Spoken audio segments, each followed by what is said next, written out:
Today I'm celebrating the Habeas Corpus Act.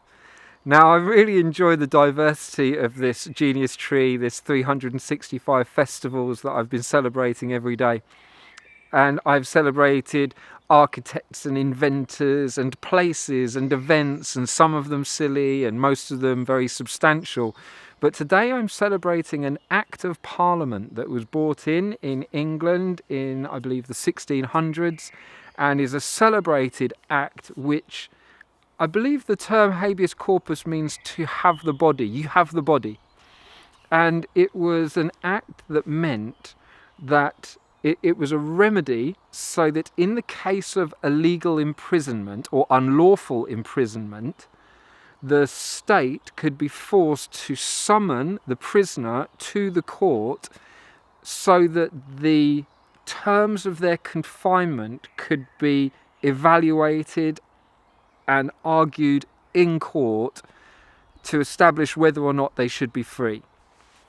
Now, habeas corpus has been written about extensively, and it's a fundamental part, one of the great triumphs of the British legal system, that the idea was that, states and monarchs abuse the judiciary to be able to do what it is that they want, to be able to imprison their enemies, and that was the idea of this act, to diffuse that capacity for the abuse of power, for power to be able to say, we don't like this individual, get them out of the way, put them in prison.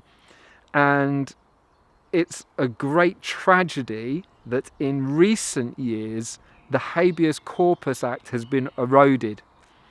And now we are seeing the proliferation of prisoners who are being held without just cause, without the due process of law.